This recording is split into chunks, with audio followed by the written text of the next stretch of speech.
मित्र हो नमस्कार.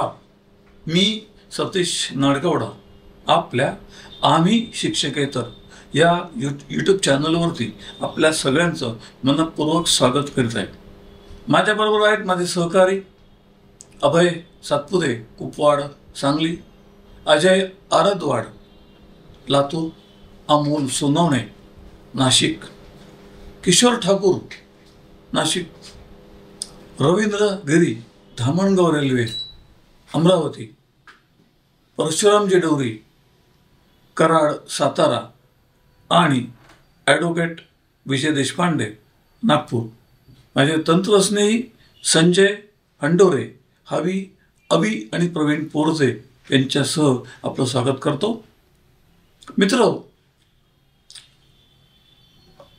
आजकालच्या जमान्यामध्ये म्हणण्यापेक्षा पूर्वापर असा परंपरा आहे की माणूस आपल्या चरितार्थाकरिता काहीतरी उद्योग व्यवसाय करतो, तसंच नोकरी करतो. म्हणजेच नोकरी हा सुद्धा एक व्यवसाय झाला आहे नाही का. असा व्यवसाय हा आपल्या चरितार्थ करता आपण करतो आणि हा करत असताना आपल्या भविष्यातल्या काही तरतुदी आपण करून ठेवतो. त्या भविष्यातल्या तरतुदी मुदत ठेव असेल, रिकरिंग डिपॉझिट असेल, मासिक बचत योजना, अशा विविध योजना असतात ज्याच्यात आपण थोडी का होईना बचत करतो. कशाकरता करतो? आपल्या वृद्धापकाळात, उतार वयात, म्हातारपणात आपल्याला आधार मिळावा. कारण वेतनासारखं नियमित मिळणारं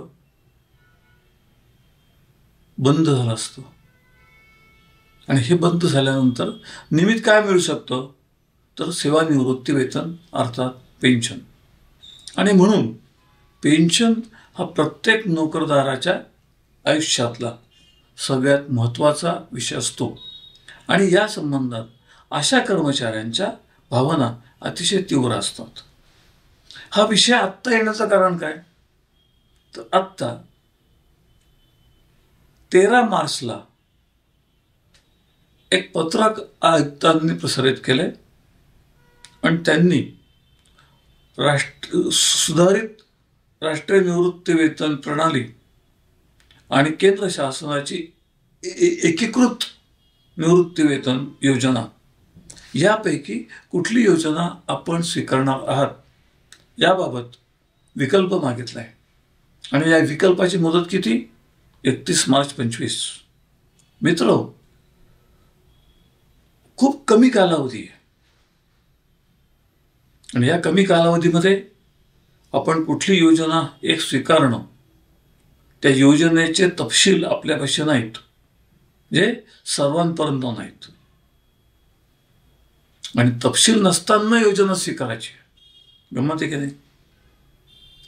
जर तुम्हाला असा काही विकल्प घ्यायचा होता तर याला कमीत कमी किती मुदत पाहिजे तर माझ्या मतानुसार साधारणतः 90 दिवसांची मुदत पाहिजे.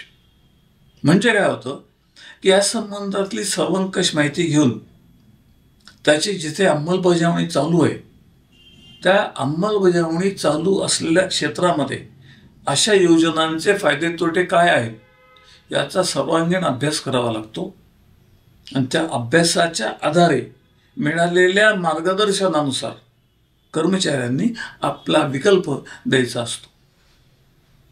आता यामध्ये केंद्राची राष्ट्रीय निवृत्ती वेतन योजना ही योजना म्हणजेच आपली जुनी अंशदायी भविष्य निर्वाह निधी योजना ज्याला आपण DCPS म्हणतो, त्या DCPSचं सुधारित रूप आहे. त्याचं अजून सुधारित रूप हे राष्ट्रीय निवृत्ती वेतन योजनेत आहे आणि त्याच्यात अजून झालेल्या दुरुस्त्या या एकीकृत निवृत्ती वेतन योजनेमध्ये आहेत. ही केंद्र शासनाची योजना आहे. हा जर कालावधी आपण बघितला तर हा कालावधी सुमारे 20 वर्षांचा आहे.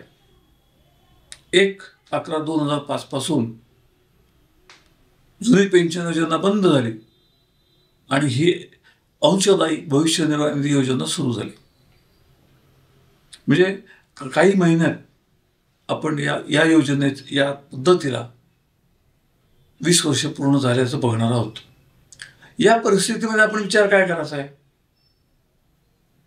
की आपल्याला आत्ता याशिवाय काही पर्याय आहे का? तर माझ्या दृष्टीनं नाही.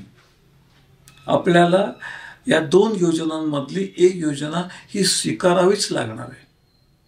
लक्षात ठेवा.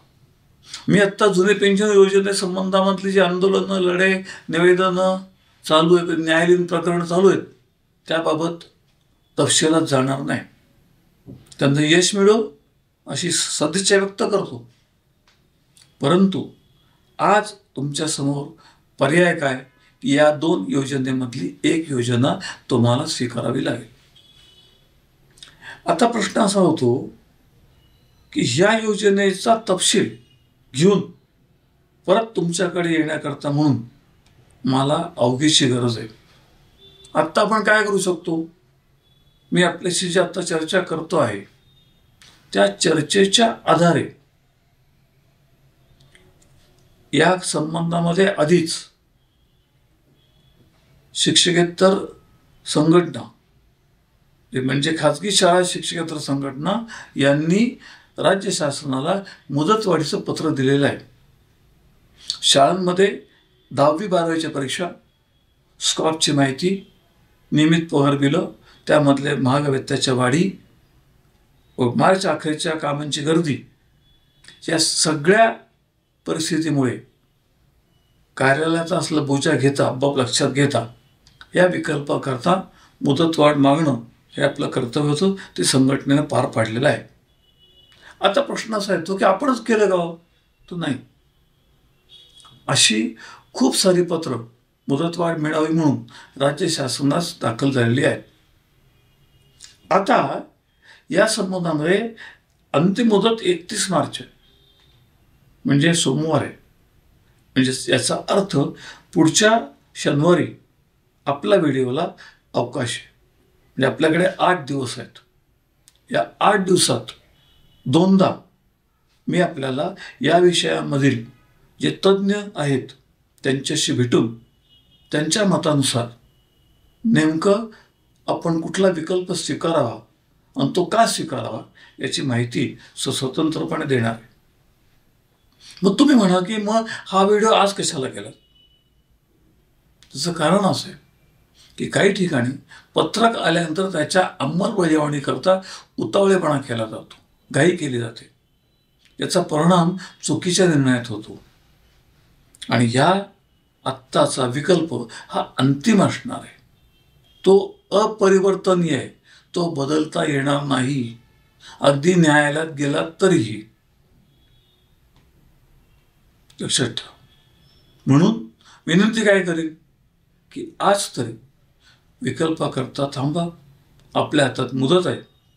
या पूर्ण आठवड्यात या शनिवारपासून तर पुढच्या म्हणजे 29 तारखेच्या शनिवारपर्यंत मी कमीत कमी या विषयाचे 2 व्हिडिओ आपल्याला अजून देणार आहे.